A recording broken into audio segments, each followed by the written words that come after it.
नमस्कार। Indigenous television हेरिरहनु भएका सम्पूर्ण दर्शकहरूमा हार्दिक स्वागत तथा अभिवादन। म कुमार यात्रु।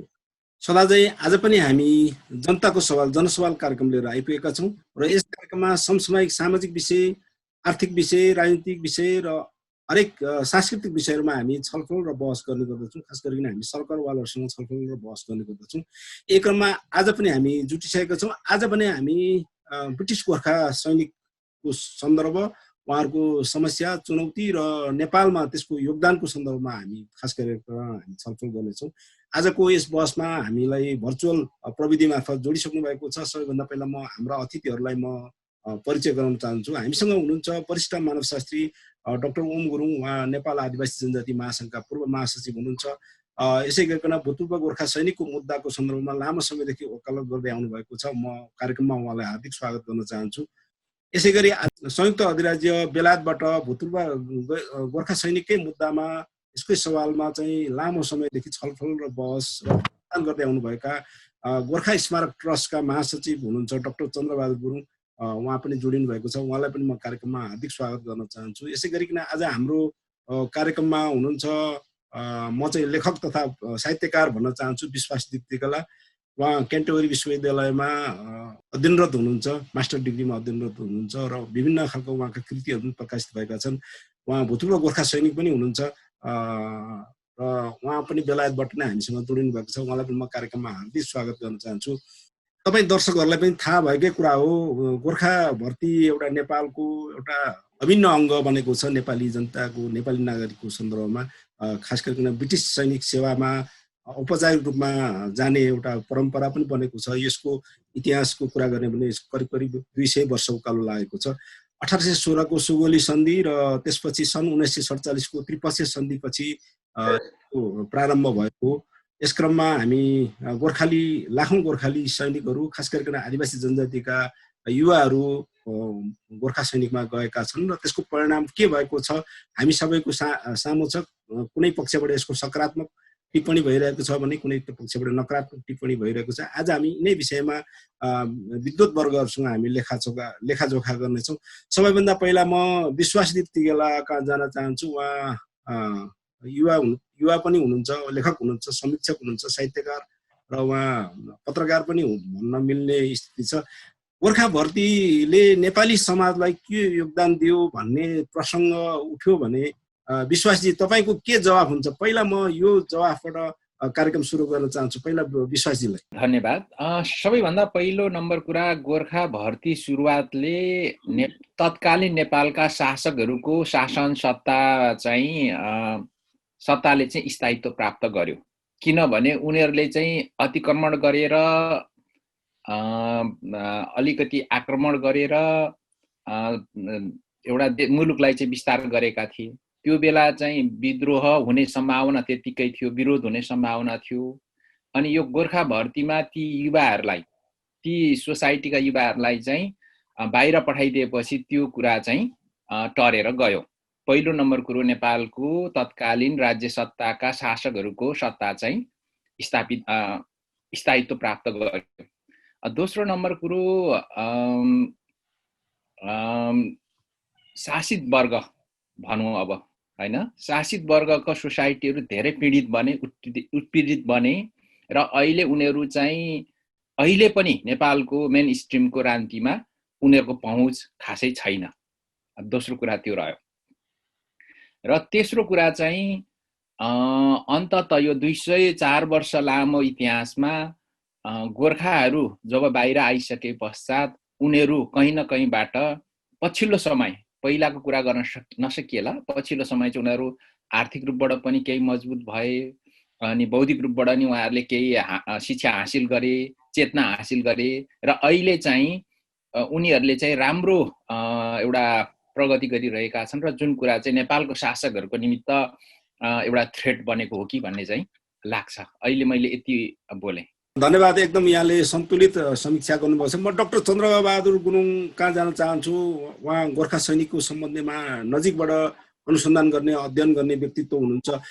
अहिलेको सन्दर्भमा डाक्टर गुरुङ, अब यो 1947 को त्रिपक्षीय सन्धि पनि संशोधन गर्नुपर्ने अर्थात् खारेज गर्नुपर्ने कुरा पनि उठिरहेको छ। नेपाली समाजमा रेमिटेन्स पठाएका पनि अब गोर्खा सैनिकहरूले हो भन्ने पनि इतिहास छ। यो सन्दर्भमा तपाईँको भनाइ के छ? अब पहिला योगदानको कुरा मात्रै म पहिलो चरणमा योगदानको कुरा गर्छु, अनि डाक्टर चन्द्रबहादुर गुरुङ अनि म डाक्टर ओम गुरुङका हुन चाहन्छु। त्रिपक्षीय सम्झौताको बारेमा अहिले भन्नुभयो, हजुर, यो के अवस्थामा छ कसो छ भन्ने कुरामा 1947 मा त्रिपक्षीय सम्झौता जुन भयो, यो त्रिपक्षीय सम्झौता गोर्खा भर्तीको लागि भएको होइन। आम मान्छेहरूले यो ठान्दछन्। यो चाहिँ सेकेन्ड वर्ल्ड वार पछि 10 वटा गोर्खा रेजिमेन्टहरू थिए। त्यसमध्ये गोर्खा रेजिमेन्टहरूको अंश बन्न भयो। अंश बन्न हुँदाखेरि 4 गोर्खा रेजिमेन्टहरू ब्रिटिसले लिएर गयो मलायन पेनिन्सुलामा र 6 वटा चाहिँ इन्डियामा रह्यो। पछि 11 GR चाहिँ जो बेलायतमा जान चाहँदैन अथवा मलाया जान चाहँदैन, तिनीहरू सबै मिलाएर यिनीहरूले 11 GR पनि खडा गर्यो। यो थियो अंश बन्नको।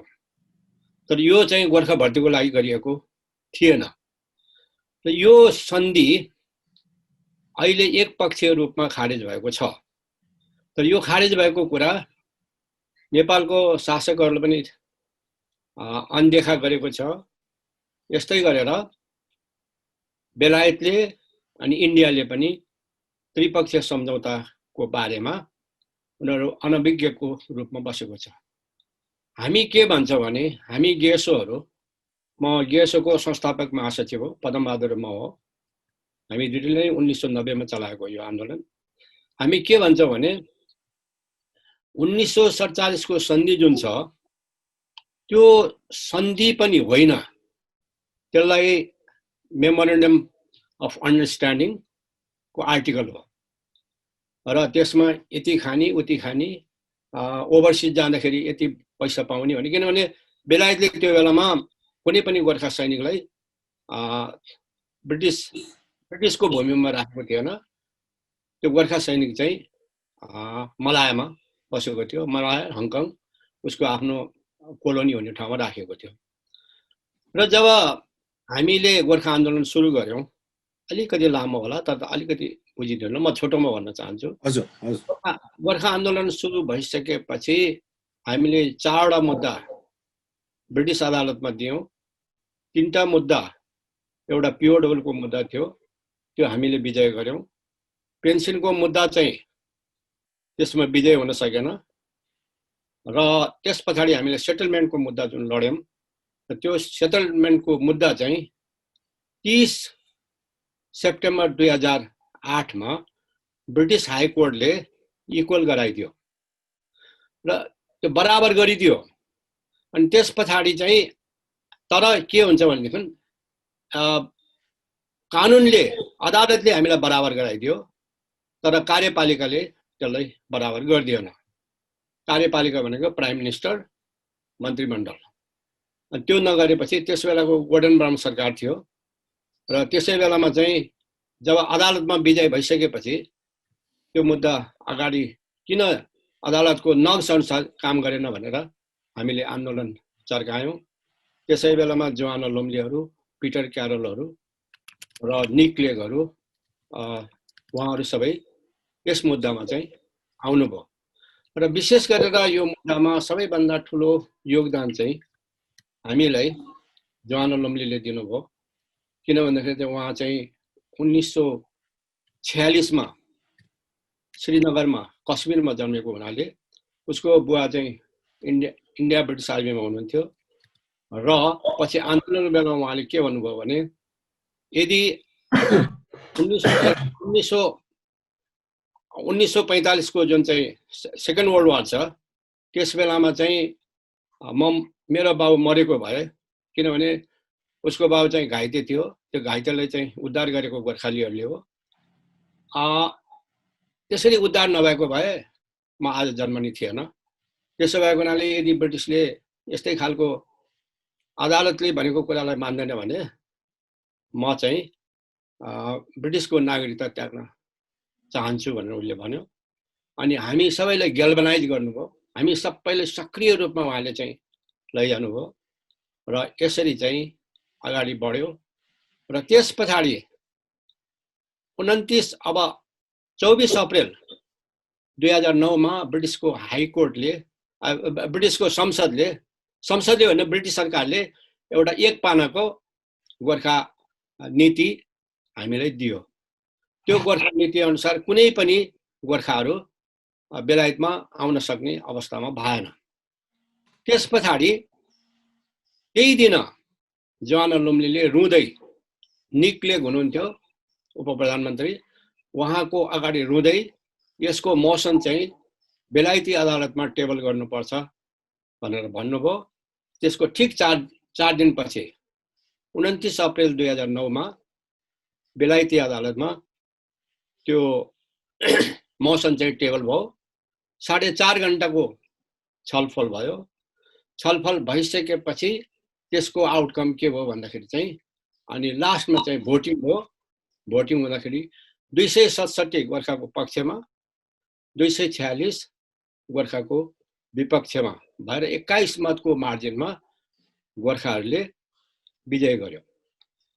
र त्यो विजय भइसकेपछि त्यसलाई लागू गर्नको लागि फेरि त्यही संसदले 21 मे 2009 मा संसदले गोर्खा नीति लागू गर्यो। त्यो नीति अनुसार चाहिँ त्रिपक्षीय सम्झौता खारिज भइसकेको छ र अहिले भन्दाखेरि यो त्रिपक्षीय सम्झौता छ भन्नेहरू कति होलान्, तर विधिवत रूपमा त्रिपक्षीय सम्झौता अब छैन। किन छैन भनेदेखि त्रिपक्षीय सम्झौता अनुसार बेलायतमा भएको गोर्खाहरूको सुविधाहरू 1947 अनुसार हुनुपर्ने हो। तर 1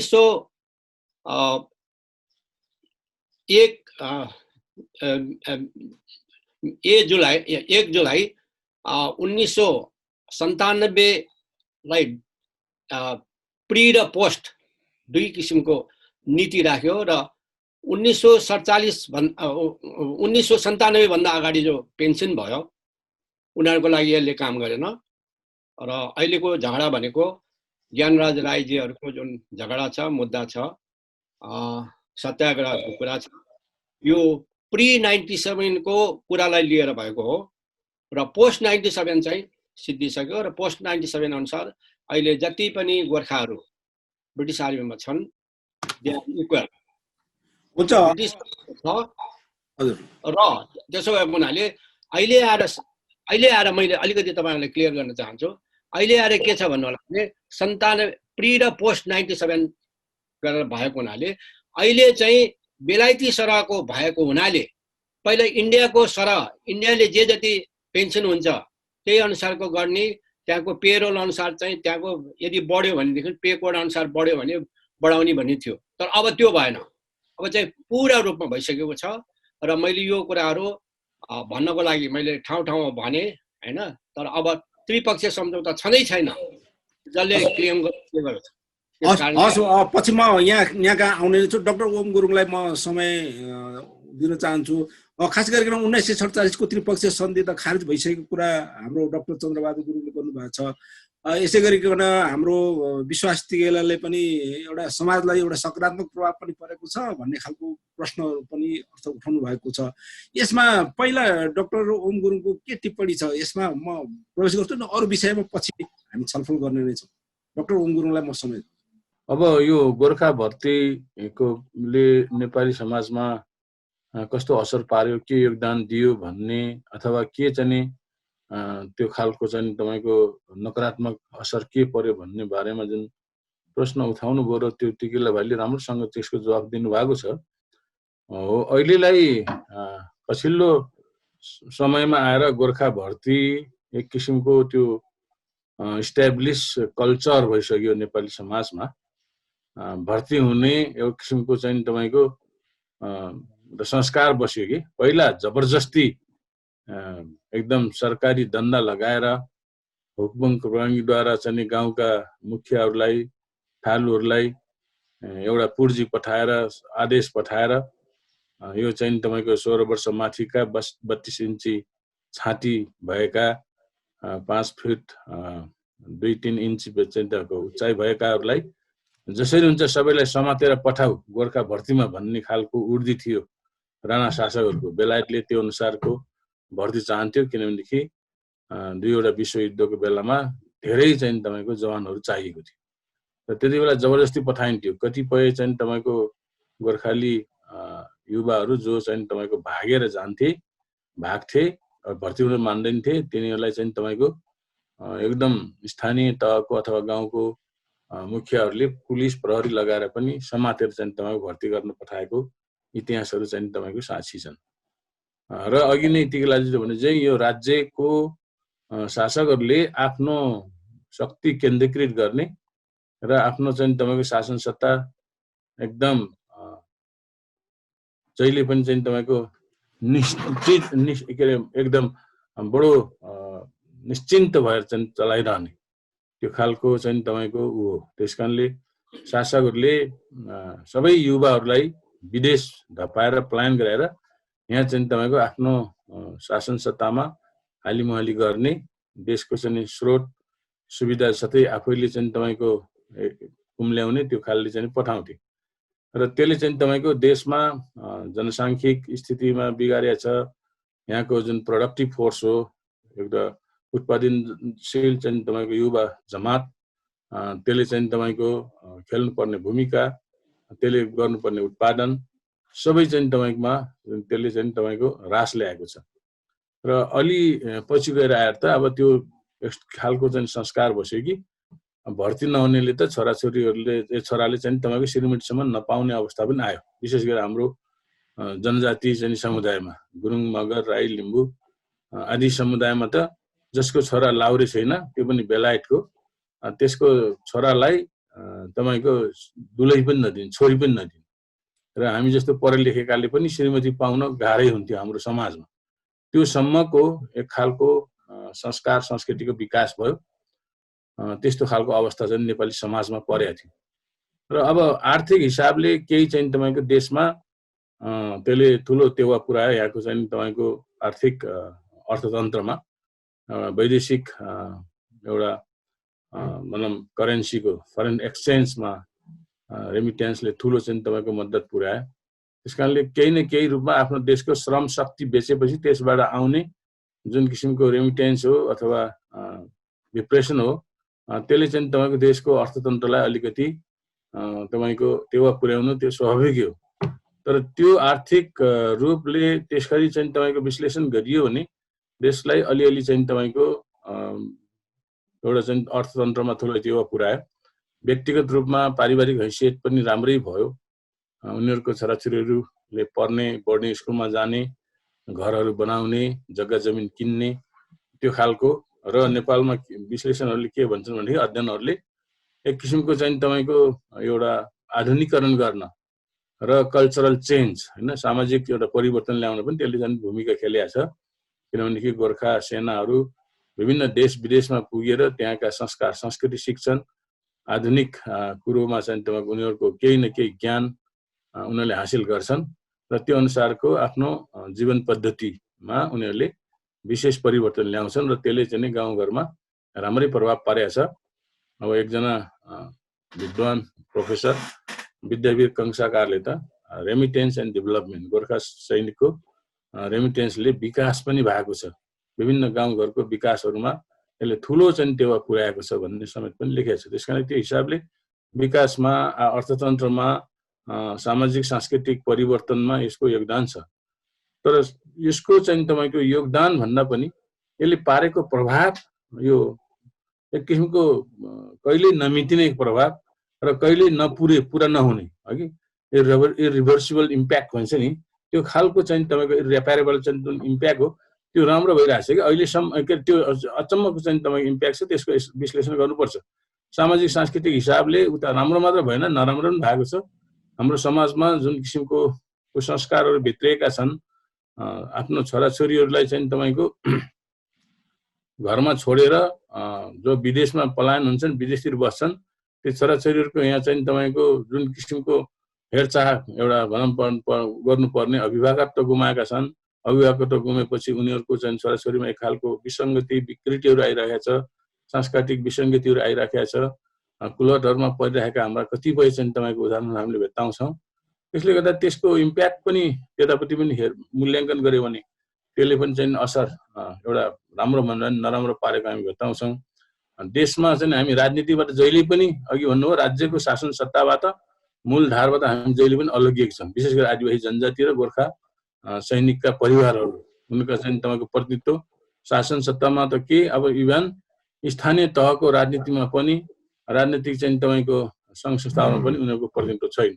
त्यसले गर्दाखेरि एक छत्र रूपमा यहाँका चाहिँ तपाईँको भनौँ न गोर्खा सैनिकभन्दा बाहिरका र विशेष गरी चाहिँ तपाईँको जनजातिभन्दा बाहिरका समुदायहरू गैर आदिवासी जनजातिहरू तिनीहरूले चाहिँ तपाईँ एक छत्र रूपमा शासन गर्ने मौका चाहिँ पाइरहेछन्।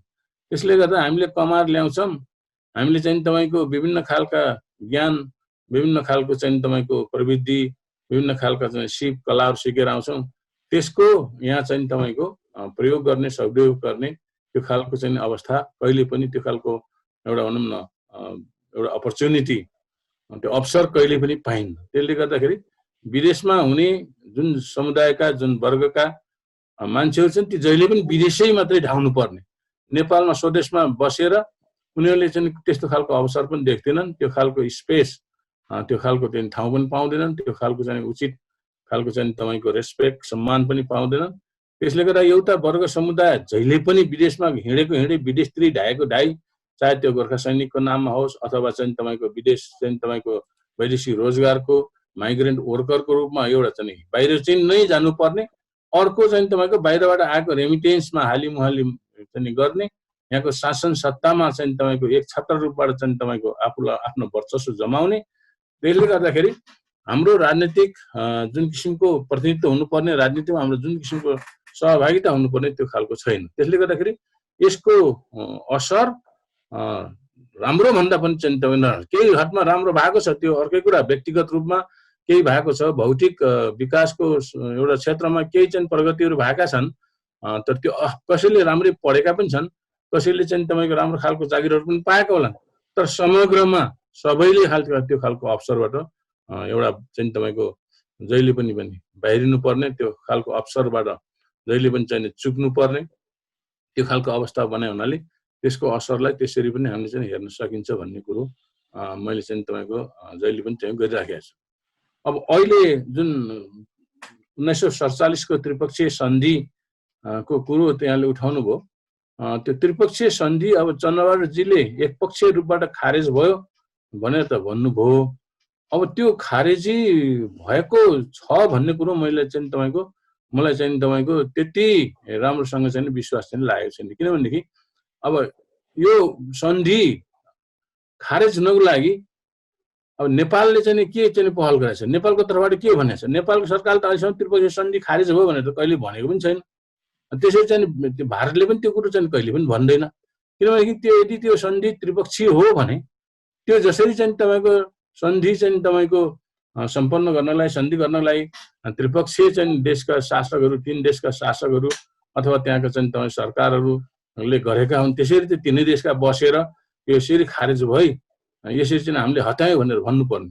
यहाँ त अझै पनि गोर्खा सैनिकहरू चाहिँ तपाईँको त्रिपक्षीय सन्धि खारेज होस् भनेरै लडिराखेका छन्। अदालतमा मुद्दा पनि त्यही अनुसारको छ। त्यस कारणले त्रिपक्षीय सन्धि कसरी खारेज भयो, त्यो खारेज भएपछि त्यसको तपाईँको जानकारी नेपाललाई हुने कि नहुने? हुनु त्यो सन्धि नै नेपालले त पछि गरे हो। 1947 मा जुन किसिमको त्रिपक्षीय सन्धि हो भनेर भनियो, त्यो त पहिला अघि चन्द्रबहादुरले भने चाहिँ त्यो एउटा चाहिँ के भनेदेखि तपाईँको नेपाली सेनाहरूको भागबन्दा गर्ने त्यो सन्धिले पनि गरेको छ। त्रिपक्षीय सन्धि चाहिँ तपाईँले भारत त्यति बेलाको चाहिँ ब्रिटिस इन्डियामा भएका नेपाली सेनाहरू जुन हुन्, गोर्खा सेनाहरू, त्यो सेना कति चाहिँ तपाईँको भारतमा रहने, कति चाहिँ तपाईँको बेलायत लैजाने भन्ने खालको त्यो पनि गरेको छ। तर त्यसको साथसाथै त्यो भर्तीलाई निरन्तरता दिने, भर्तीलाई चाहिँ तपाईँको कानुनी मान्यता दिने, अन्तर्राष्ट्रिय मान्यता दिने त्यही सन्धिले गरे हो। त्यस कारण त्यही सन्धि पछि न तपाईँको नेपाली सेनाहरू चाहिँ तपाईँको निरन्तर रूपमा चाहिँ नेपालका उहरू चाहिँ भारततिर चाहिँ बेलायती सेनामा चाहिँ भर्ती भइराखेका छन्। त्यस कारणले त्यो सन्धि गर्ने बेला बेलायत र चाहिँ भारतले गर्यो र त्यो 1947 मा त्यति बेलाको तत्कालीन जुन प्रधानमन्त्री जो थियो नेपालको प्रधानमन्त्री, त्यो पद्म शमशेरले पनि चाहिँ तपाईँको त्यसलाई सही गरेछ। तर उसको एउटा चाहिँ तपाईँको टिप्पणी के थियो भनेदेखि म सही गरेर पठाउँछु, तर चाहिँ तपाईँको नेपाली सेनालाई, नेपाली चाहिँ गोर्खाली सैनिकहरूलाई, गोर्खालीहरूलाई त्यहाँ भाडाको सेना भनेर चाहिँ भन्न पाइँदैन है। त्यो चाहिँ आपत्ति छ, त्यस्तो भन्न पाइँदैन भनेपछि हुन्छ, मौखिक रूपमा हुन्छ, हामी त्यो भन्दैनौँ, मसिनरी सोल्जरी भन्दैनौँ भने चाहिँ तपाईँको सही गरेर पठाएको चाहिँ तपाईँको त्यो सन्धि हो। त्यस कारण त्यो सन्धि अहिले पनि जीवित नै छ भन्ने मलाई लाग्छ। त्यो सन्धिले चाहिँ तपाईँको अहिले पनि चाहिँ तपाईँको भारत र चाहिँ तपाईँको बेलायतलाई भर्ती गर्ने एउटा छुट दिएको छ।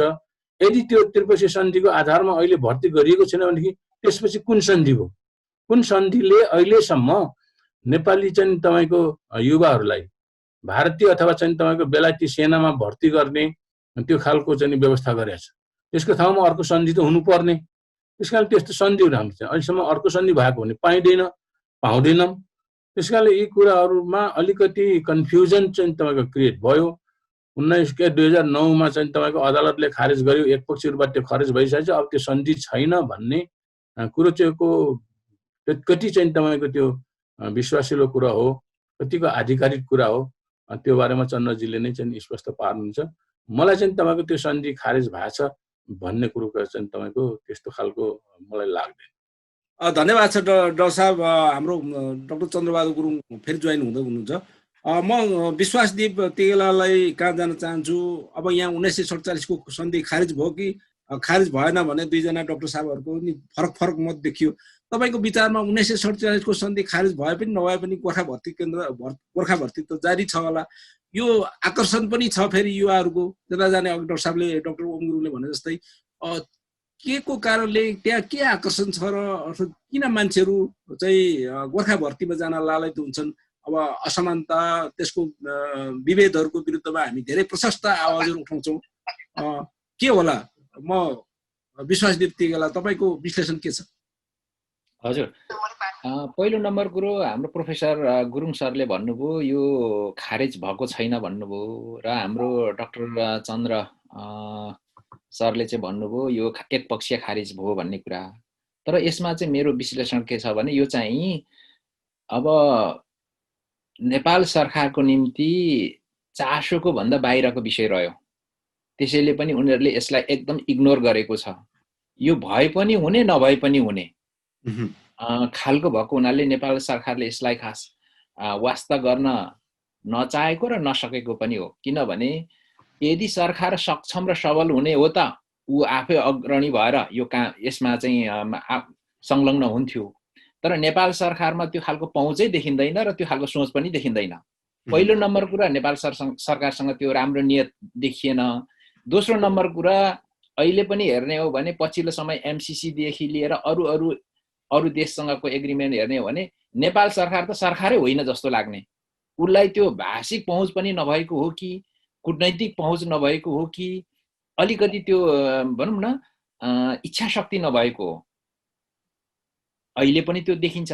त्यसैले यो 1947 मा भएको जुन मेमोरेन्डम छ त्यो कुरा नेपाल सरकारले चाहिँ भनौँ न अलिक चासो नदिएको जस्तो र गर्न चाहे पनि गर्न नसक्ने स्थिति चाहिँ मैले देख्छु। त्यसैले यो अलिकति बेहाल अवस्थामा भएको मैले चाहिँ पर्सनली पाउँछु। अब दोस्रो नम्बरको यहाँले प्रश्न गर्नुभयो, अहिले यो गोर्खा भर्तीमा मान्छेहरूको चासो किन हुन्छ भन्ने प्रश्न हो। त्यसो त नेपालका धेरै युवाहरू निजामतीमा भर्ना हुन नि चाहन्छन्।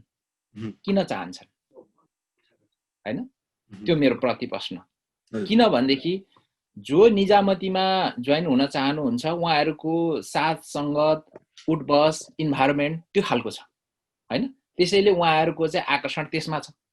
र अब जो यता British army, Indian army, Singapore पुलिसमा चाहिँ भर्ती हुन चाहन्छ उनीहरूको वातावरण पनि त्यही खालको भयो है। उहाँहरूको माझमा त त्यो निजामतीमा जाने भन्ने त उहाँहरूको वातावरण छैन र उहाँहरूलाई त्यहाँनिर अवसर पनि प्राप्त हुँदैन। त्यसैले त्यो चाहिँ बाध्यात्मक वातावरणीय कारणले गर्दाखेरि युवाहरू भर्ती हुन चाहेका छन्।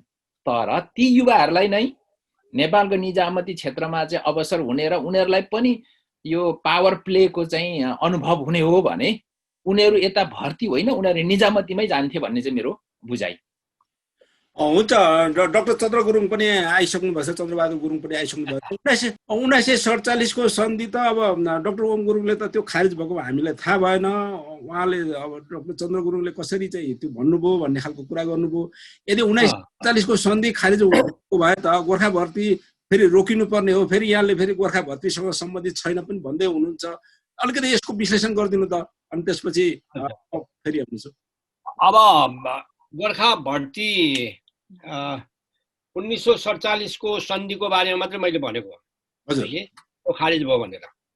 यो खारिज भएको कुरा कसरी हो भने अहिले बेलायतमा त्रिपक्षीय सम्झौता अनुसार यो जुन 21 मे 2009बाट अथवा हङकङ जुन बेलामा ह्यान्डओभर भयो 1 जुलाई 1997लाई के अरे सीमा रेखा राखेर त्योभन्दा अगाडि हुनेहरूको चाहिँ 1947 को सन्धि अनुसार नै व्यवहार भएको छ हैन।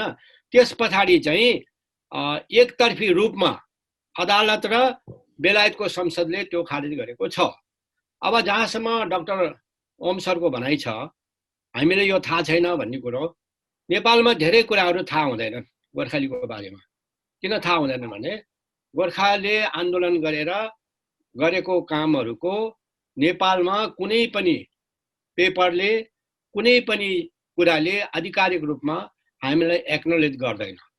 जस्तो मानिलिउँ जुन बेलामा ब्रिटिस पार्लियामेन्टमा संसदमा त्यत्रो बहस भएर 4.5 घण्टाको जुन बहस भएर जुन गोर्खालीले जित्यो र त्यस पछाडि गोर्खा नीति लागू भयो, त्यस बेलामा कुनै पनि पत्रिकाले, नेपालको कुनै पनि मिडियाले, कुनै पनि सरकारी पक्षले हामीलाई चाहिँ यो त्रिपक्षीय सम्झौताको बारेमा अथवा गोर्खाहरूको लागि चाहिँ यति भएको छ, बेलायतको संसदले यस्तो गरेको छ भन्ने कुराहरू भएको छैन।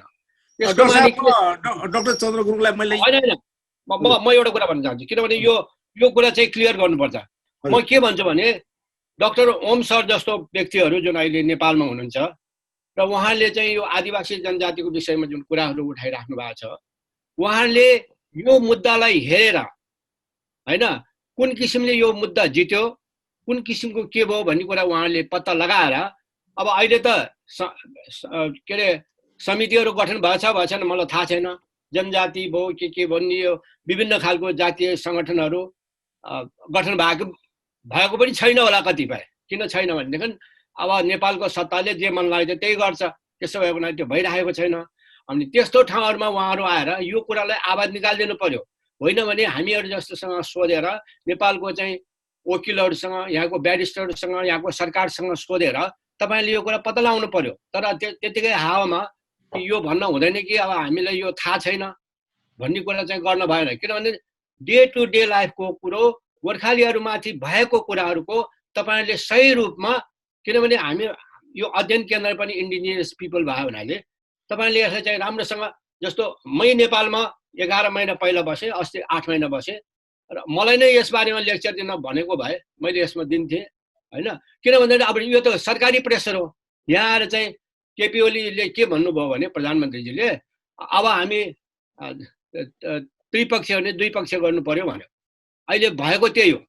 अब द्विपक्षीय रूपमा इन्डियासँग भर्ती हुनुपर्छ भने पनि द्विपक्षीय गर्नुपर्छ, बेलायतसँग भर्ती हुनुपर्छ भने अब द्विपक्षीय गरेर फेरि अर्को नयाँ किसिमले जानुपर्छ। म डाक्टर चन्द्र गुरुङलाई म यही सन्दर्भमा तपाईँलाई स्पष्ट गर्नु सजिलो हो। यहाँलाई म मेरो जिज्ञासा के छ भने जस्तो अब त्रिपक्षीय सन्धि खारिज भइसक्यो भने अहिले गोर्खा भर्ती त फेरि खारिज भइसकेको छैन, गोर्खा भर्ती त गर्ने क्रम छँदैछ, त्यसको सङ्ख्या घट्नुको होइन। गोर्खा भर्ती केन्द्र चाहिँ गोर्खा भर्ती चाहिँ के छ भन्नु भने पहिलेकै नियमअनुसार चाहिँ गोर्खा भर्ती भइरहेछ। त्यसो त इन्डियामा पनि भइरहेछ। कुनै सम्झौता छैन, कुनै सम्झौता बिना चाहिँ गोर्खा भर्ती भइरहेछ हो।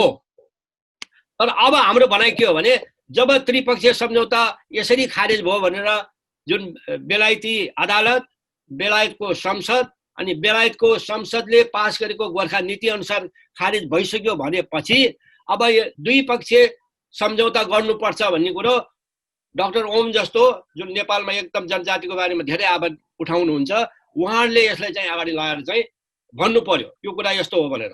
किनभने हाम्रो बारेमा के छ भन्ने कुरा त कसैले अध्ययनै गर्दैन। मैले कतिपय कुराहरू हेर्छु हैन, जस्तो भनौँ अहिलेको नेपालको जति पनि घटनाहरू छ 1857 को सिपाही विद्रोहले गर्दाखेरि चाहिँ के भइगयो, त्यस बेलामा गोर्खालीहरूले राम्रो काम गरेको हुनाले अनि तीनटा जुन तराईको तीनटा ठुल्ठुलो जिल्लाहरू नेपाललाई दियो जङ्गबहादुरको पालामा। त्यस पछाडि सेकेन्ड वर्ल्ड वारमा फर्स्ट वर्ल्ड वारमै राम्रो काम गरे बाबा चन्द्र शमशेरले 1923 को नेपाल एउटा सार्वभौमिक सत्ता मुलुक हो भनेर दिइसकेको हुन्छ। तर आज आएर 1950 को सन्धिलाई लिएर के भन्छन् भनेदेखि त्योभन्दा अगाडिको सबै सन्धिहरू खारेज गर्ने, कस्तो खालको हो? कुनै पनि त्यसो गर्न मिल्दैन नि। त्यसो भने नेपाल सरकारले अब के भन्नु पर्यो भनेदेखि तिमीसँग भएको 1950 को सन्धि हामी चाहिँ 1 वर्षको अल्टिमेटम दिएर खारेज गर्छु भन्नु सक्नु पर्यो। अवस्था यस्तो आएको छ। त्यसकारणले यो सबै कुराहरू के छ भन्नु होला भने हाम्रो जति पनि व्यक्तिहरू हुनुहुन्छ सर्फेसियल कुरा गरेर हुँदैन। अब यसको कानुनी रूपमा जानुपर्छ र कानुनी रूपले यदि हामीले यसलाई चाहिँ मुद्दामा ल्यायौँ भने मुद्दाले चाहिँ के इन्टरप्रिटेसन गर्छ आई डोन्ट नो। तर हामीले देखेको अहिलेको यहाँको अदालतले यहाँको संसदले त्रिपक्षीय सम्झौता खारेज गरिसकेको छ। हुन्छ एकदम हजुर। पाउनुहोस् है, म एउटा कुरा भन्छु, एउटै मात्रै कुरा भन्छु। यो 30 सेप्टेम्बर 2008 मा बेलायतको हाई कोर्टले यो मुद्दा त्रिपक्षीय सम्झौता अन्तर्गत गर्दाखेरि चाहिँ नजित्ने भएको हुनाले त्रिपक्षीय सम्झौतालाई बाहिर राखेर यिनीहरूले के गर्यो भन्दाखेरि चाहिँ कमनवेल्थको कानुनलाई ल्याएर बेलायती सराह बनाएको छ। त्यसकारण यो कुरालाई चाहिँ तपाईँहरूले माइनोरिटीले एकदम सिरियसली हेरिदिनु पर्यो, तपाईँहरूले आवाज उठाउनु पर्यो, तपाईँले यसको बारेमा लबिङ गर्नु पर्यो अनि यसरी जानुपर्छ भन्ने मेरो अनुरोध हो। हस्, एकदम धन्यवाद छ। एकदम डाक्टर ओम गुरुङ कहाँ आउन चाहन्छु। अब हामीले त्रिपक्षीय सन्धि खारेज गर अर्थात् गोर्खा भर्ती केन्द्र बन्द गर भन्ने नाराहरू लगाउनु त अब त त्यो त अप्रासङ्गिक भएछ नि त डाक्टर साहब, डाक्टर ओम गुरुङ। चन्द्रबहादुरजीको भनाइअनुसार त त्यो अप्रासङ्गिक नै भयो। किनभनेदेखि हामीले चाहिँ तपाईँको मरिसकेको मुर्दालाई फेरि चाहिँ तपाईँको एउटा मरेको सर्पलाई फेरि लत्ती लगायो भने जस्तो त्यही लगाइराखेको जस्तो लाग्यो। तर अब यो कति आधिकारिक हो कति के हो, म त यसमा बडो चाहिँ तपाईँको भनौँ न एक किसिमले म चाहिँ तपाईँको अलि सरप्राइज जस्तै भयो कि मलाई।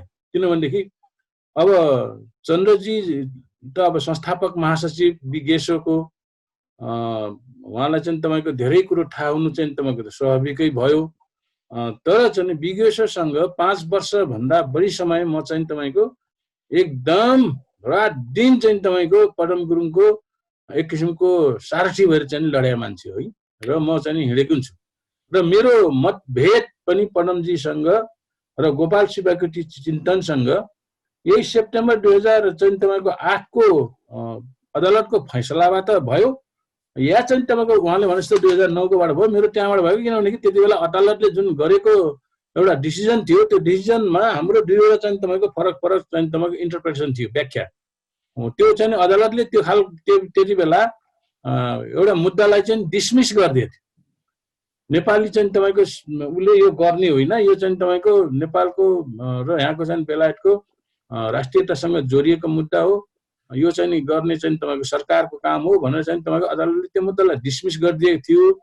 त्यो डिसमिस गरेको मुद्दालाई पदमजी र चाहिँ गोपाल शिवाकोटीजीले हामीले जित्यौँ भनेर यहाँ चाहिँ फुलमाला पहिरिएर पूर्व पश्चिम चाहिँ तपाईँको उ गर्ने अभियान चाहिँ गर्न थाल्नुभयो। मैले डिसमिस भनेको मतलब जितेको होइन, यो त मुद्दा त क्यान्सिल हो। अब यो मुद्दाको चाहिँ तपाईँको कुनै अर्थै छैन यहाँ भनेर चाहिँ उसले त्यसो गरे हो। त्यस कारणले यसलाई त्यसरी चाहिँ तपाईँको यो के अरे नपाएको पगरी चाहिँ पाएँ भनेर यसरी चाहिँ तपाईँको पूर्व पश्चिमको दौरा गर्नु आवश्यक छैन। यो चाहिँ यसले झन् भ्रम सिर्जना गर्छ। हामी त अब डिसमिस भइसकेपछि अरू चाहिँ तपाईँको हाम्रा जेन्युन चाहिँ इभिडेन्सहरू के छन् तपाईँको त्यसका भनौँ न प्रमाणहरू त्यो जुटाएर अझै बलियो तरिकाले पो लड्ने हो। यदि अदालत लड्ने हो भने होइन भनेदेखि न्यायिक चाहिँ तपाईँको यो खालको जुन फैसला भयो यो फैसलाले हामीलाई जिताएको होइन।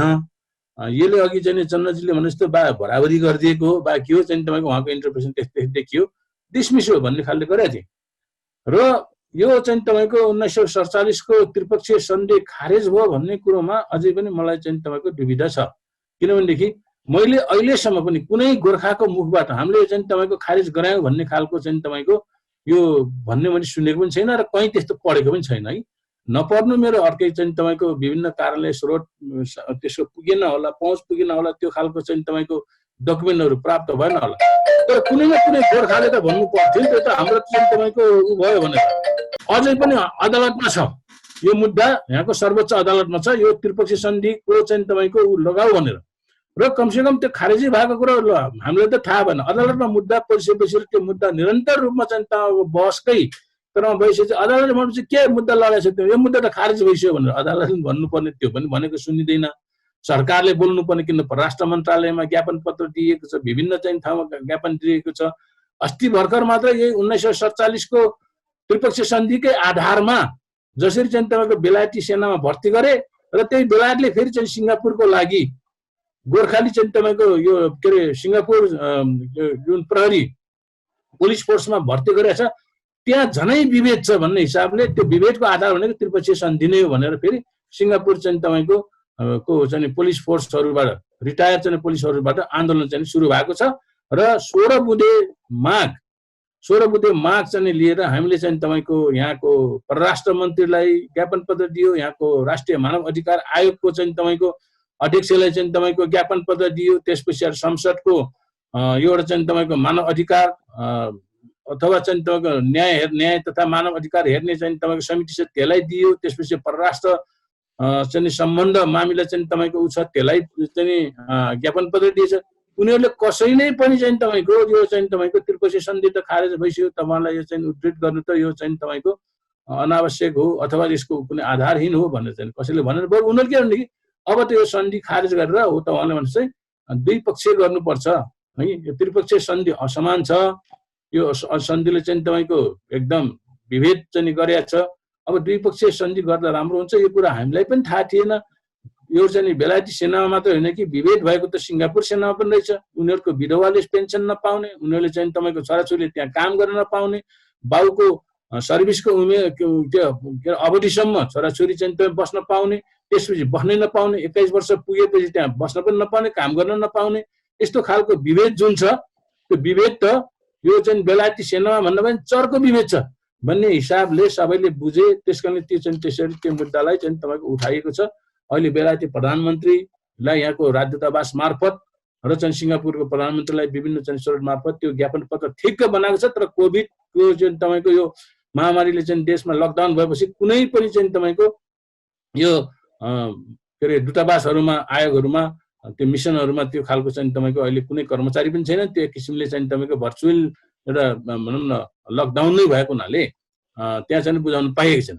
त्यस कारणले चन्द्रबहादुरजीले कतिपय चाहिँ तपाईँको यो अब भएको होला तपाईँसँग त्यो प्रमाण छ भने हामीलाई पठाइदिनु भयो भने हामीले पनि गर्छौँ, हाम्रो मात्रै कमजोरी होइन, तपाईँलाई त्यो थाहा भएको कुरो त तपाईँले त यो त तपाईँलाई थाहा छ नि त। बेलायती चाहिँ तपाईँको गोर्खा भूतपूर्व गोर्खा सैनिकहरूले यहाँ चाहिँ तपाईँको अदालतमा यो खालको चाहिँ तपाईँको यो के अरे यो चाहिँ त्रिपक्षीय सन्धि खारेजीको रिट हालेका छन्, मुद्दा हालेका छन् भन्ने कुरो त यो त बेकारको हो, यो त भइसक्यो। त्यही ज्ञानराज के अरे राईहरू यहाँ आउँछन्, हाम्रो महेन्द्र चाहिँ तपाईँको राईहरू यहाँ आउँछन्, उनीहरू चाहिँ तपाईँको सम्बन्धित संस्थाका आधिकारिक व्यक्तिहरू छन्, उनीहरूले पनि खारेजी भएको कुरो कहिल्यै गर्दैनन् भने यो चन्द्रबहादुरजीलाई मात्र कसरी चाहिँ तपाईँको यो थाहा भयो र चन्द्रबहादुरजी मात्रै यो कुरो कसरी चाहिँ आफैमा मात्र चाहिँ तपाईँको केन्द्र राख्नुभयो, म छक्कै परेको छु कि।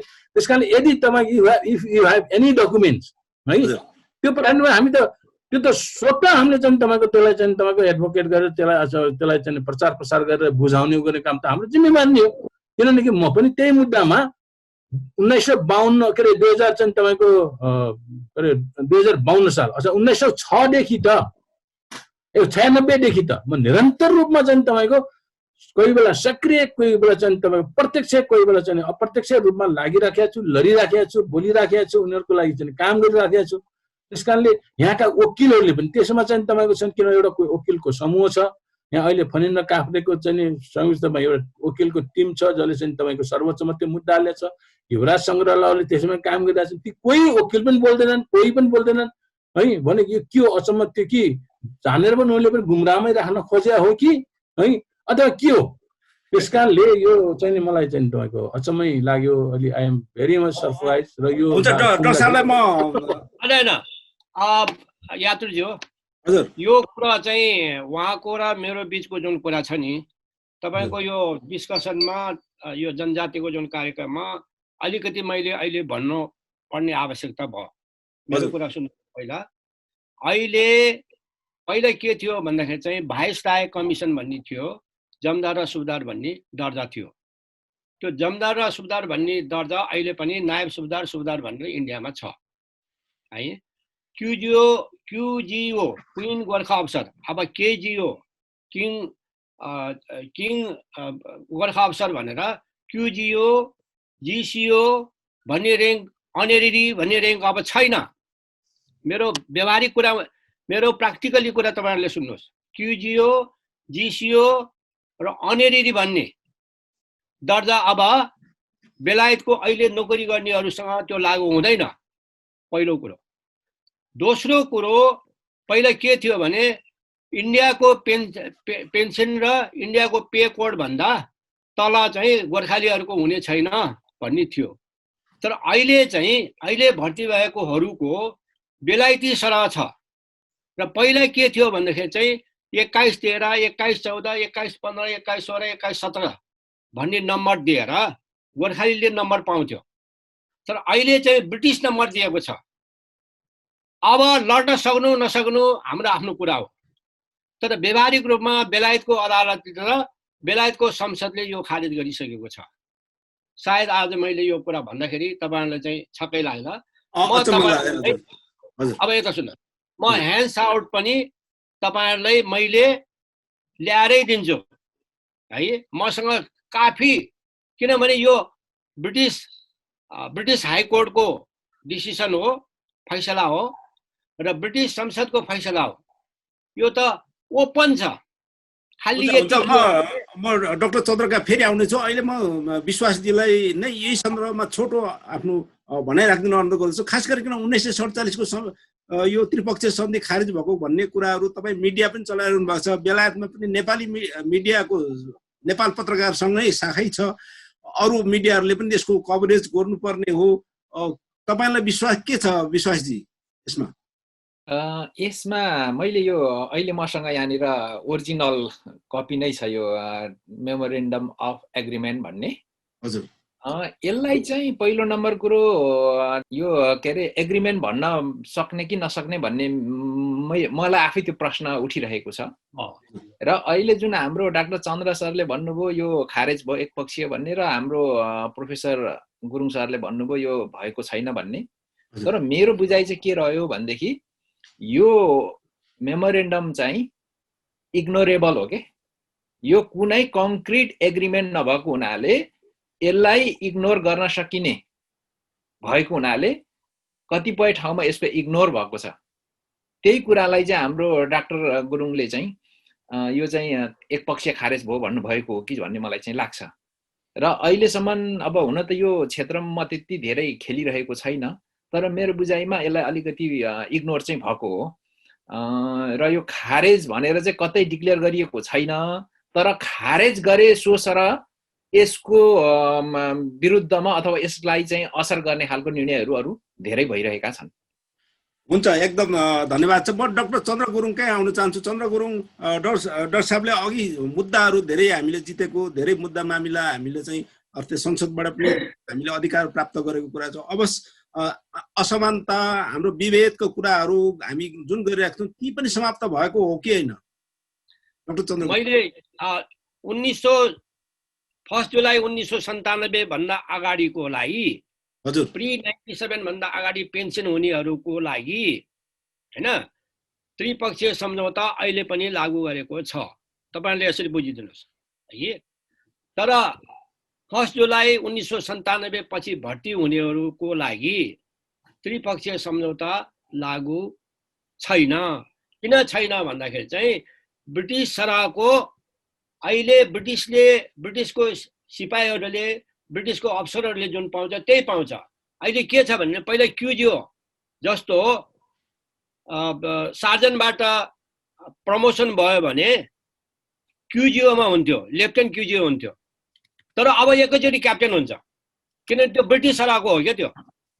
त्यस पछाडि मेजर हुन्छ, त्यसपछि 2 जना त कर्नेल भइसक्यो। पोखरामा भर्ती भएका 2 जना ठिटाहरू अहिले त्यही प्रोसेस अनुसार चाहिँ कर्नेल भइसकेको छ, लेफ्टिनेन्ट कर्नेल छन् तिनीहरू। दुईटै मगरहरू हुन्। मैले यहाँ डाक्टर साहबसँग, डाक्टर चन्द्रसँग मैले जान्न खोजेको जिज्ञासा चाहिँ अहिले गेसोको भयो, अब बिगेसो भन्ने छुट्टै संस्था छ, अहिले नेसो छ, सत्याग्रह भन्ने अघि यहाँ प्रसङ्ग पनि आइसकेको छ। विभिन्न सङ्घ संस्थाहरू, यो ब्रिटिस गोर्खा सैनिकसँग सम्बद्ध संस्थाहरूले मागहरू राखिरहेका छन्, असमानता, विभेद भन्ने। त्यो विभेदहरू कतिसम्म हदसम्म छ र कतिसम्म समाधान भयो? तपाईँको मैले यो भनाइ, तपाईँको विचार जान्न खोजेको। अब 2009 भन्दा अगाडि कुनै पनि सङ्घ सङ्गठनहरू थिएन गोर्खालीहरूको, एक्सेप्ट गेसो। एउटा BGWS थियो है, त्यो पनि ब्रिटिसको चाहिँ MOD ले खडा गरेको त्यो सङ्गठन हो है। तर त्यस पछाडि चाहिँ जब हामीले यो सबै गोर्खाहरू अहिले रिटेन्डेसीहरू सबैलाई बराबर भएर यहाँ चाहिँ आउन पाउने, 4 वर्षसम्म यहाँ बसेकोहरू अथवा नोकरी पुगेकोहरूले यहाँ आउन पाउने भन्ने त्यो मुद्दा पनि त्यसैमा हामीले पास गरेर अहिले सबै बडाबडीहरू बेलायतको आएको कारण त्यही हो।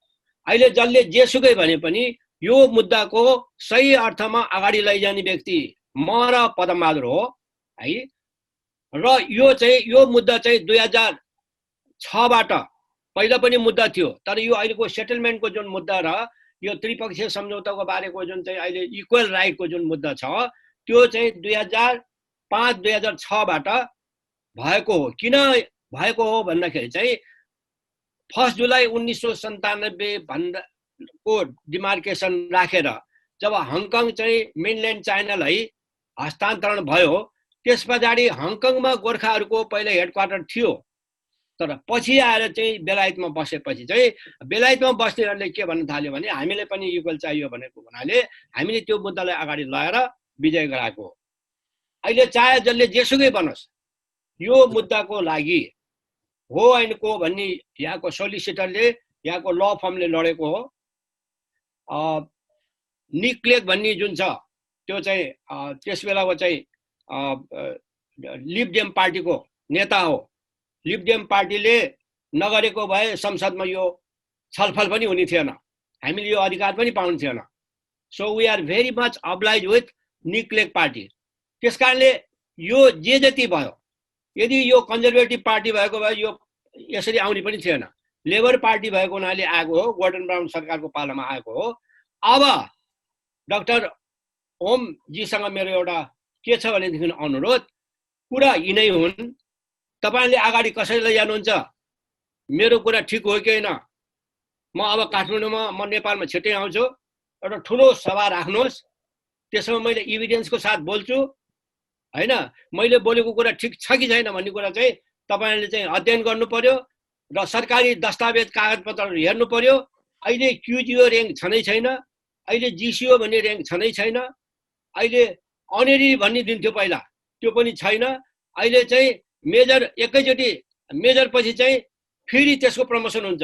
पहिला कमिसन भएर सेन्टर्सबाट पास गरेर हुन्थ्यो, अहिले चाहिँ त्यो पनि गर्नुपर्छ। अहिले पोखराबाट भर्ती भएकोहरू भइराखेको छ। त्यस कारणले यसलाई चाहिँ नेपाल र भारतले, इन्डियाले र ब्रिटिसले यसलाई अब भन्नु पर्यो। नेपालले भन्नु पर्यो, जनजातिको सवालमा यो कुरा ल्याउनु पर्यो।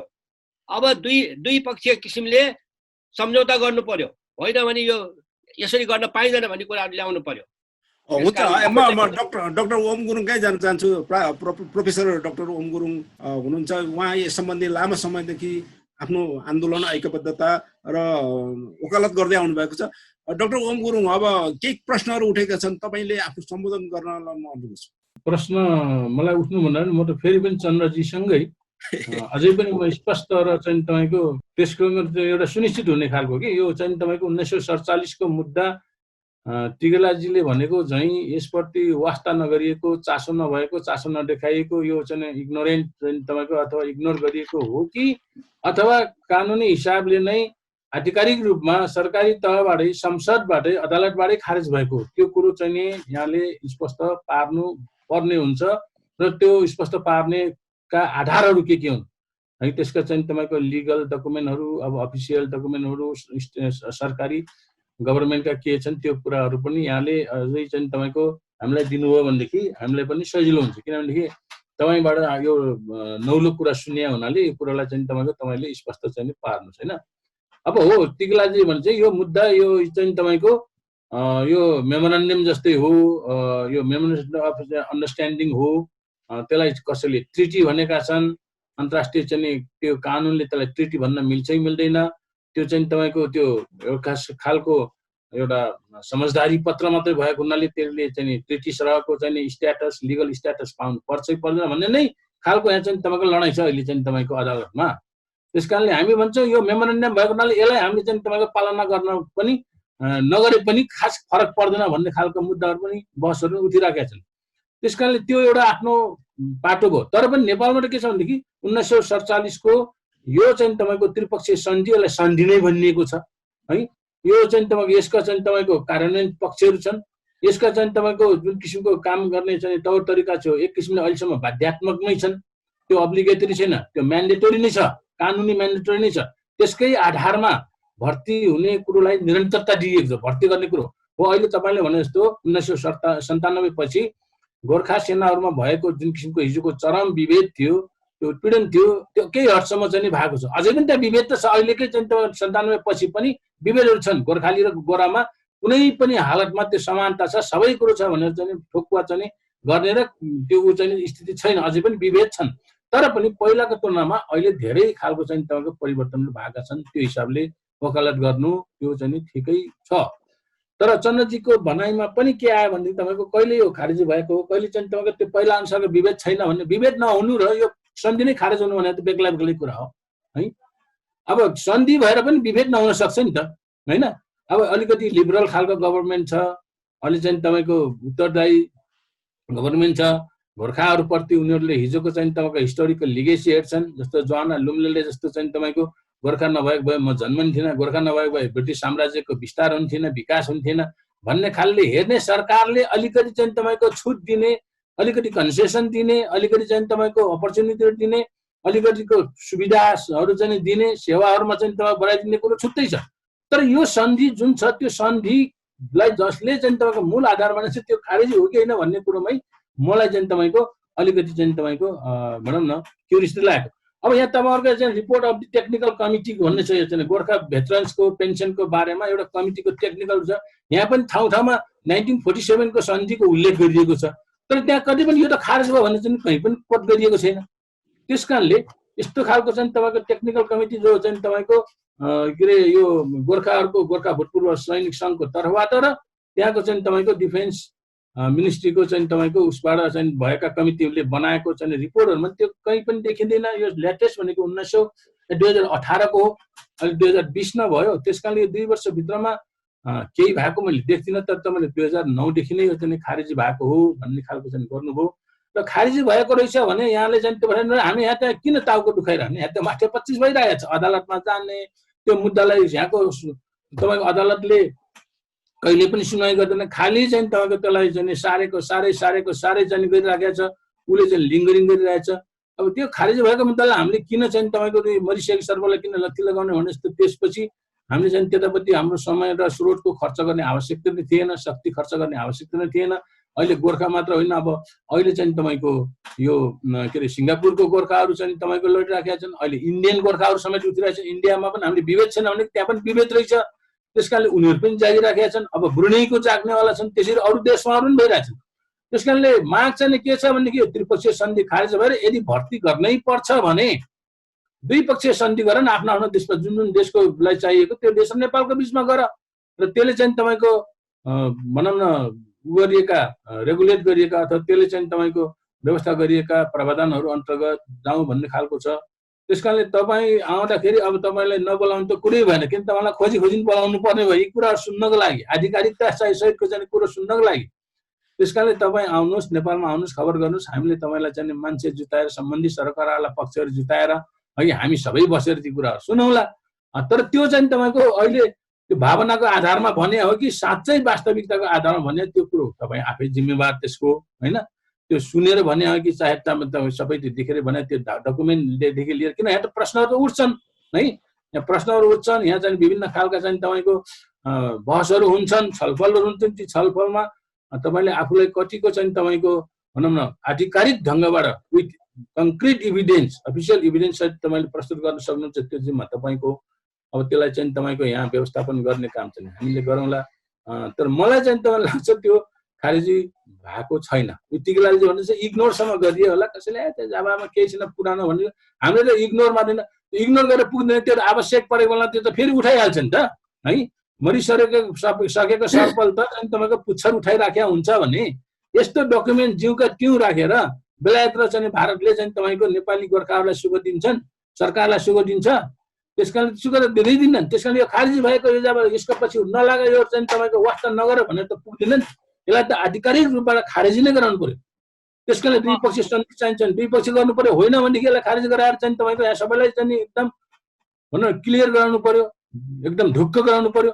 त्यसकारण त्यस्तो कुराहरूमा अलिकति तपाईँले अब विचार गरेर नै भन्नुभएको होला। मलाई त अब तपाईँ सबै कुरो तपाईँसँग सम्बन्धित चिजहरू सबै खालको डकुमेन्टहरू भएरै भन्नुभएको होला। तर मलाई तपाईँ लाग्छ यो हामीले नसुन्या हो कि हामीले नबुझ्या हो कि अथवा हाम्रो पहुँच नभएको हो कि अब के हो हुँदै खारेज नभएर तपाईँले कुनै केही आधारमा मात्रै खारेज गरिदिउँला भन्नुभएको थियो भन्ने आधारमा भन्नुभएको कि के हो चाहिँ त्यो तपाईँको कुरो हो।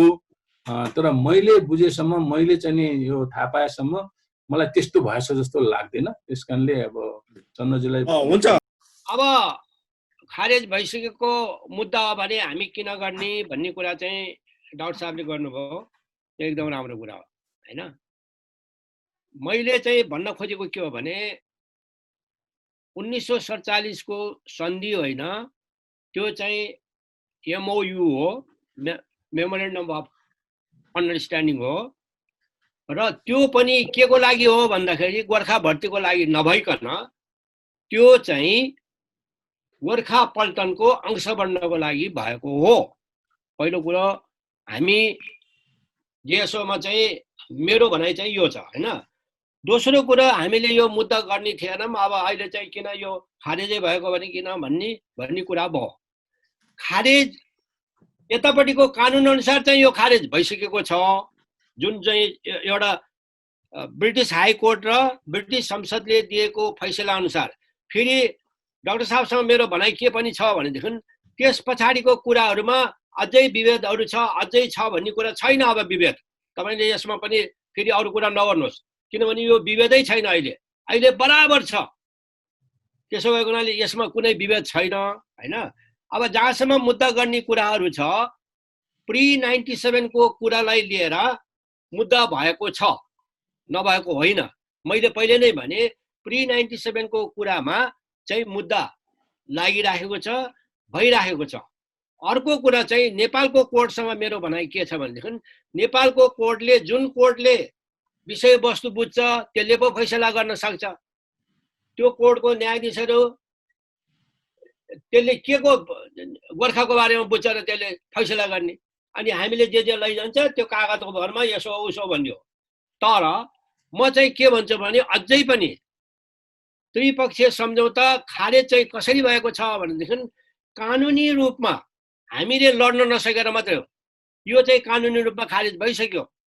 तर प्री-97 को कुरालाई लिएर अहिले चाहिँ किन पेन्सन बराबर भएन भन्ने कुरा हो। अब त पेन्सन बराबर भइसक्यो, अब त तलब बराबर भइसक्यो, अब त यहाँको नम्बर आर्मी नम्बरै बेलायतको दिइसक्यो भनेदेखि यो चाहिँ बराबर भइसक्यो। खालि यति कुरा के हो भने हामीले यो कुराहरूलाई सही अर्थमा आज म यो इन्डिजिनियस जुन यो मिडियाबाट हाम्रो कुमार यात्रुजीले जुन यो गराउनु भयो होइन, म त नेपालमा आउँदाखेरि मैले केही कुरा बोल्न खोजे पनि केही कुरा गर्न खोजे पनि प्राय सुन्दैनन् है। किन भन्दाखेरि चाहिँ अब धेरैहरूको भनाइ धेरै खालको अब थरीको छ। तर मैले त इभिडेन्सको साथ भनेको छु। बेलायतको सर्वोच्च अदालतको फैसला र बेलायतको हाउस अफ कमन्सको, वेस्टमिनिस्टर हाउस अफ कमन्सको ले दिएको डिबेट अनुसार त्यसले खारिज गरेको कुरालाई मैले भनेको यहाँको प्र्याक्टिकली खारिज भएको छ, तर लिगली खारिज गर्नको लागि लिगली खारिज भएको छ। तर अब के भने नेपालले चासो राखेर यो मुद्दाले यसो भनेको हुनाले खारिज हुनुपर्छ र अब हामीले दुई पक्ष गर्नुपर्छ भनेर नेपाल सरकारले भन्न सक्नु पर्यो। जस्तो यहाँ केपी ओली प्रधानमन्त्री आउँदाखेरि उहाँले चाहिँ एउटा कुरा राम्रो गरेर जानुभयो। के भन्नुभयो भने यो अब हाम्रो जुन गोर्खा भर्ती छ यो चाहिँ के अरे दुई पक्ष गर्नु पर्यो भन्यो। अहिले तपाईँलाई म अर्को पनि इभिडेन्स दिन्छु, किनभने मैले यो गोर्खालीको बारेमा धेरै काम गरेको छु। अहिले हरेक 5-5 वर्षमा ब्रुनाई सरकारले त्यसको चाहिँ ब्रिटिससँगको रिन्यू गर्छ, त्यहाँको सेरियामा फौज राख्नको लागि गर्दाखेरि त्यो 5 वर्षमा नेपाल सरकारले सही नगरिकन बेलायत सरकारले सही गरेर गोर्खाली त्यहाँ जान्छ। अनि कुरा के आउँछ भनेदेखि ब्रिटिस लिगासी हो, यो चलन चल्तीको कुरा हो। जस्तो अब हाम्रो चाहिँ कैयौँ कस्टमरी कुराहरू हुन्छ जुन कुरा कि हाम्रो बाबुआमालाई हामीले भेटेपछि ढोग्नै पर्छ होइन, ढोग्ने यो हाम्रो कस्टम हो। त्यसो भएको हुनाले त्यो जुन कस्टमरी चिज हो त्यसमा हामी अभ्यस्त भएर अहिलेसम्म पनि यो सिद्धिएको छैन भन्ने मात्रै हाम्रो भनाइ हो।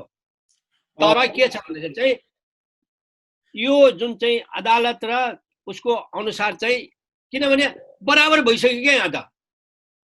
अहिले म मार्क्स गर्नको लागि म तीनैजनालाई समय दिन्छु। अहिले म विश्वास दिगेला हामी अरू विषयमा समान अधिकारको विषयमा नेपाली समाजले प्रभावको पारेको विषयमा अरू सन्दर्भमा प्रवेश गर्न सकेनौँ। तर जे जति हामीले जहाँ अहिले 1947 को त्रिपक्षीय सन्धिमा मात्रै हामी केन्द्रित भयौँ। आजको यो बहसबाट अन्त्यमा तपाईँको के सन्देश छ तीनैजनाले आफ्नो कन्क्लुड रिमार्क्स राख्दिन म अनुरोध गर्छु। विश्वासदीप अनि डाक्टर ओम गुरुङ अनि फेरि म डाक्टर चन्द्र गुरुङ नाम दिन्छु। के प्रश्न बुझ्यो भनेदेखि यो 1947 मैले अहिले त्यही हेरिरहेको थिएँ, यहाँहरूले चाहिँ बोलिराख्नु हुँदाखेरि मसँग यो ओरिजिनल कपी नै छ, मैले हेरिरहेको छु। यो मे 1947 मा भएको यो एउटा एग्रिमेन्ट छ। अब यो आज हाम्रो डिबेटले चाहिँ के चाहिँ निष्कर्ष दिन्छ भने यो पहिलाकोलाई चाहिँ छोडेर अब नयाँ एग्रिमेन्ट गर्न आवश्यक छ भन्ने कुरा त प्रष्ट भयो। र अलिकति म थप्न चाहिँ के चाहन्छु भने मैले यो विषयमा आफ्नै इन्डिपेन्डेन्टली केही रिसर्चहरू गरेको थिएँ। पहिलो नम्बर कुरा हाम्रो भूपू गोर्खाका धेरै अर्गनाइजेसनहरूले एकदमै ठुलो सङ्घर्ष गरेर उहाँहरूले जुन अहिले उपलब्धि हासिल गर्नुभयो मेरो जेनेरेसनको निम्ति एकदमै ठुलो उपलब्धि भयो। म र उहाँहरूलाई म मेरो जेनेरेसनको तर्फबाट धेरै धेरै आभार व्यक्त गर्न चाहन्छु। यसको साथसाथै मैले के हेरेको थिएँ भनेदेखि एउटा कुरा हामीले चाहिँ जनमासमा लानुपर्ने जरुरी के छ भने दुईटा कुरा। पहिलो नम्बर कुरो नेपालका जनताहरूले धेरै ब्रिटिसको सहयोग DFID को सहयोग, यो ठाउँमा पुल बन्यो, त्यो ठाउँमा के अरे स्कुल बन्यो, त्यो ठाउँमा खानेपानी आयो भन्ने कुराहरू उहाँले पढिराख्नु भएको छ। त्यसको ब्याकअप फन्डिङ भनेको चाहिँ गोर्खाहरू हो। त्यो कुरो उहाँहरूलाई बुझाउनु जरुरी छ। दोस्रो नम्बर कुरा बेलायत सरकारले नेपालका नागरिकलाई भर्ती गरेर यहाँनिर जागिर दिइरहेको छ, पैसा दिइरहेको छ, तलब दिइरहेको छ, विच इज नेपालको रेमिटेन्सको निम्ति राम्रो भएको छ। तर एउटा चर्चामा नभएको कुरा चाहिँ के छ भने गोर्खाहरू अहिले 3500 को हाराहारीमा अहिले ब्रिटिस आर्मीमा सेवारत छन्।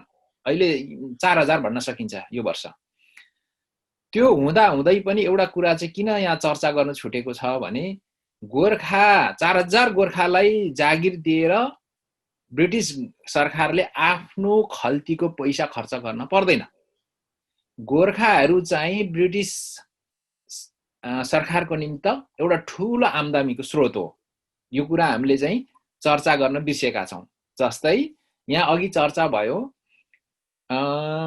सिङ्गापुरमा अहिले हाम्रो लेटेस्ट तथ्याङ्क अनुसार 2200 गोर्खा कन्टिन्जेन्टमा चाहिँ पुलिसहरू हुनुहुन्छ हैन। त्यसको सम्पूर्ण जिम्मेवारी ब्रिटिस गभर्नमेन्टले लिएको छ। त्यहाँ कमान्डिङ गर्ने नेतृत्व गर्ने सबै ब्रिटिस आर्मीका हाम्रा गोर्खा अफसरहरू जानुहुन्छ हैन।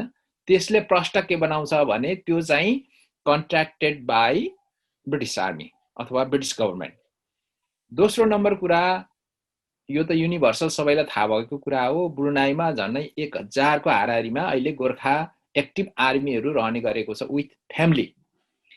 त्यसको निमित्त पनि ब्रुनाई गभर्नमेन्टले एकदमै ह्युज मनी चाहिँ ब्रिटिस गभर्नमेन्टलाई प्रत्येक वर्ष दिने गर्दछ।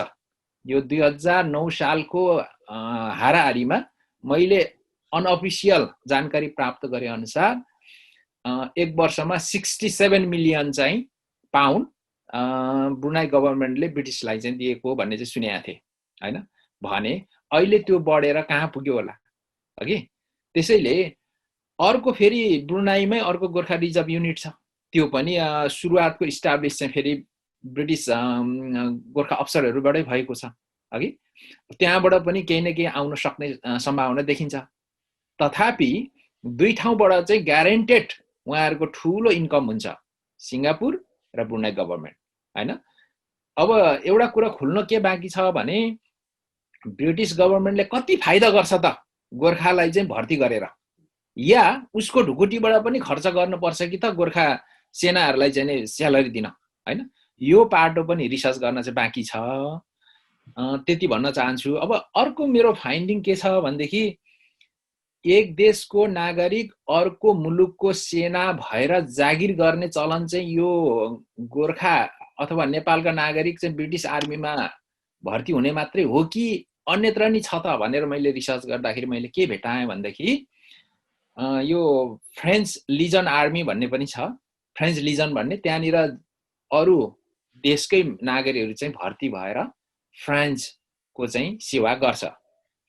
त्यस्तै गरी गोर्खाको इतिहास र गोर्खाको आन्दोलनसँग ठ्याक्कै मिल्ने एउटा मैले घटना भेटेको छु। त्यो मैले गत वर्ष मैले रिसर्च गर्दा भेटेको थिएँ र मैले लेख पनि त्यो तयार गरेको छु। मेरो आफ्नै ब्लग पोस्टमा चाहिँ त्यो पब्लिस छ। त्यो चाहिँ के छ भन्नु होला भने यो ब्रिगेड अफ गोर्खाज भने जस्तै सेनेगलिस टिडालियस भन्ने चाहिँ एउटा ब्रिगेड बनेको रहेछ। यो चाहिँ फ्रेन्चको एम्पायर भएको बेला यो सेनेगल साइडमा, र उनीहरूले चाहिँ के गरेछ भनेदेखि 1855 मा त्यो फर्म भयो र 1964 मा चाहिँ 107 वर्षपछि चाहिँ त्यो चाहिँ विघटन भयो। यसको एउटा इन्ट्रेस्टिङ कुरा के छ भनेदेखि 1944 मा चाहिँ गोर्खाहरूले जसरी अहिले पे र पेन्सन र इक्वल राइट्सको कुरा गरेर मुद्दा गरिराख्नु भएको छ, लडिराख्नु भएको छ, एक्ज्याक्टली त्यस्तै यो सेनेगलिजहरूले चाहिँ फ्रेन्च गभर्नमेन्टमाथि चाहिँ प्रेसर दिएको र उहाँहरूले चाहिँ विद्रोह गरेको, आन्दोलन गरेको कारणले उहाँहरूमाथि बर्बर तरिकाले आक्रमण गरेर करिब 400 भन्दा बढी चाहिँ एकै रातमा मारिएको घटना छ। जुन कुरा चाहिँ तपाईले द थियोरी मासकर 1944 भनेर तपाईले टाइप गर्नु भने त्यो फिल्म पनि हेर्न सक्नुहुन्छ हैन।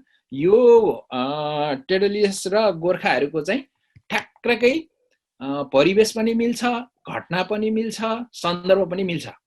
उनीहरू 107 वर्ष पश्चात विघटन भयो भने गोर्खाहरू चाहिँ भाग्यवश अहिलेसम्म 204 वर्ष अहिले बेलायतको चाहिँ सेवा गरिरहेको छ। त्यसैले अब यो कतिसम्म टाढो जान्छ आफ्नो ठाउँमा रह्यो र भन्दा पनि मैले एउटा अर्को कुरा नि छुन चाहन्छु। सिङ्गापुरको केसमा अहिले प्रोसेस अगाडि बढिरहेको जानकारी आयो। सिङ्गापुरको स्थिति धेरै नै भयावह छ। सिङ्गापुरको स्थितिको सवालमा हामीले ह्युमन राइट्स हजुर ह्युमन राइट्सहरूलाई पनि इन्भल्भ गराएर अगाडि जान सकिन्छ भन्ने पनि मेरो बुझाइरहेको छ। र यति नै भने मैले कन्क्लुडमा केही भन्ने कुरो भन्दा पनि जिज्ञासा नै हो। अब अहिले चन्द्रजीले जुन किसिमको लिगेसीको कुरा गर्नुभयो, कस्टमरीको चाहिँ प्र्याक्टिसको कुरा गर्नुभयो, अब त्यो चाहिँ बेलायतले जुन सिङ्गापुर र चाहिँ तपाईको उसमा ब्रुनेईमा आफ्नो चाहिँ तपाईको सेनाहरू भर्ती गरेर हरेक कुराको नियन्त्रण गरेर हरेक कुराको व्यवस्थापन गरेर पठाइरहेछ। त्यो नेपाल गभर्नमेन्टसँग कुनै किसिमको सन्धि सम्झौता छैन, आफ्नै खुसीले पठाइरहेछ। त्यसकारणले त्यो क्वेसन्स अफ ह्युमन ट्राफिकिङ हो भन्ने कुरो पनि चाहिँ तपाईँको उठिराखेको छ। त्यसरी पाउने कि नपाउने र त्यसरी गर्दाखेरि हामीले त्यसलाई चाहिँ तपाईँको चुप्प चाहिँ चाप सहेर हेरेर बस्ने हो कि त्यसको लागि पनि त्यसको विरुद्धमा पनि केही आवाज उठाउने भन्ने कुराहरू पनि उठिराखेका छन्। ती कुराहरू अहिले चाहिँ सिङ्गापुर पुलिस फोर्सहरूले चाहिँ उठाइराखेका छन्। अब यहाँले चाहिँ भने जस्तो जुन 1997 अगाडिको कुरो हो यो चाहिँ तपाईँको त्रिपक्षीय सन्धि 1947 को लागू हुने त्यसपछिको हुँदैन भन्ने कुरो व्यवहारमा चाहिँ लागू नभएको होला। मैले अघि नै पनि भने अब अहिलेको 1997 पछिकोलाई बेलायती चाहिँ सेना सर बेलायती नागरिक सर सँगै काम गर्ने नागरिक सर दिने सेवा सुविधा छ भने त्यो राम्रै भयो। त्यो अलिक भएको पनि छ, त्यो हामीले पनि अनुभूति गरेका छौँ। तर पहिलाको विभेद छँदैछ। त्यसकारणले यो त्यो अहिलेकोलाई त्यस्तो विभेद छैन। त्यसकारणले त्यो आधारमा व्यवहारिक आधारमा तपाईँले जुन भन्नुभयो नि त्यो व्यवहारिक प्र्याक्टिकल्ली त्यो चाहिँ तपाईँको त्रिपक्षीय सन्धि खारेज भइसक्यो भन्ने कुरो त्यो व्यवहारिकमा रूपमा भएको होला, त्यो कानुनी रूपमा भएको छैन भन्ने अझै पनि मेरो त्यो चाहिँ जिकिर हो।